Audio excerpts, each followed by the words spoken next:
नमस्ते। होप कि सब अच्छे होंगे, तंदुरुस्त होंगे। तो चलिए, बोर्ड पे लिखे हुए सब वर्ड से आपको पता चल गया होगा कि आज हम लोग जो है क्वांटम मैकेनिक्स के बारे में बात करने वाले हैं। जी हाँ, ये फिजिक्स का बहुत ही इंटरेस्टिंग सा ब्रांच है जो कि हमें माइक्रोस्कोपिक वर्ल्ड यानी कि इलेक्ट्रॉन, प्रोटॉन, न्यूट्रॉन जैसी फंडामेंटल पार्टिकल की दुनिया के बारे में बहुत ही अच्छे तरह से हमें बताता है।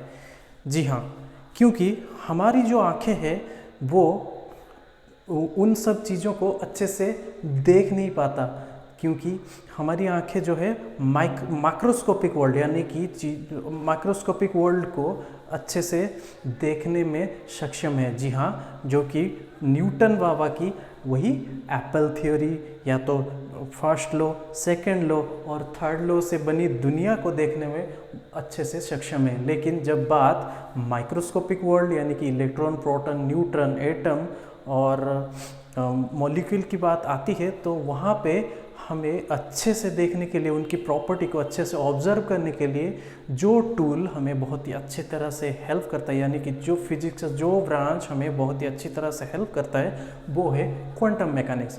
तो एज सच अगर हम रफली बात करें तो क्वांटम मैकेनिक्स की बात जब आता है तो क्या क्या चीज़ें हमारे सामने आता है। पहले तो हमारे सामने आता है जो वेव फंक्शन साई, उसके बाद वेवलेंथ, एक्सपेक्टेशन वैल्यू, प्रोबेबिलिटी और ब्लैक बॉडी रेडिएशन और Compton effect, photo electric effect जैसी चीज़ें हमारी सामने आती है। अब आप मुझे पूछेंगे कि न्यूटन बाबा की बताई हुई जो क्लासिकल फिजिक्स की वर्ल्ड है तो उसमें क्या कमी रह गई जो हमें इस सब्जेक्ट की ज़रूरत पड़ी। देखिए, क्योंकि बात जब ब्लैक बॉडी रेडिएशन की आई, जब कॉम्पटन इफेक्ट की आई, जब फोटो इलेक्ट्रिक इफेक्ट जैसी एक्सपेरिमेंट की आई, तो तब हमारी जो क्लासिकल वर्ल्ड की फिज़िक्स की जो बताई हुई थ्योरीज़ है वहाँ पे उन सब चीज़ों को अच्छे से एक्सप्लेन नहीं कर पाए। तब हमें ये जो है एक एडवांस टूल की तरह ये जो है क्वांटम मैकेनिक्स हमें उस चीज़ों को बेहतरीन तरीके से समझने और समझाने में मदद किया। तभी हमें ये जो फिज़िक्स की ब्रांच है उसकी बहुत ही ये जो ब्रांच है उसने हमें बहुत मदद किया वहाँ पे उन सब चीज़ों को डिटेल्स में समझने के लिए। तो ये जो है ये क्या है, हाँ है ना, ये न्यूटन बाबा की वही एप्पल है ना जो ग्रेविटी के वजह से नीचे गिरा था। मुझे मिल गया, मैं आप लोगों को दिखाने के लिए ले आया। चलिए, ये तो मजाक था, लेकिन हाँ ये है ना, ये एप्पल है। लेकिन जब हम क्वांटम मैकेनिक्स की नज़रिए से इसको देखेंगे, ये एप्पल तो है, साथ ही साथ इसका एक वेवलेंथ भी है, इसका एक नेचुरल फ्रीक्वेंसी भी है।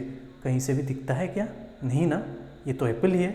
लेकिन हाँ, जब हम उसको कंपेयर करेंगे उसमें एक वेवलेंथ और नेचुरल फ्रीक्वेंसी ऑफ वाइब्रेशन तो है, लेकिन एज सच हम इसकी जब साइज से उसकी वेवलेंथ और फ्रीक्वेंसी ये सब चीज़ों को कंपेयर करते हैं तो वो हमें दिखता नहीं है।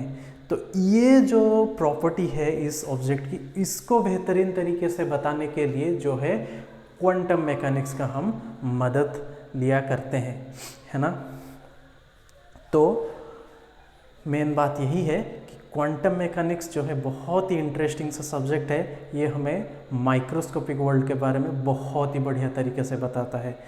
तो आज के लिए बस इतना ही, क्योंकि ये मेरा पहला वीडियो है।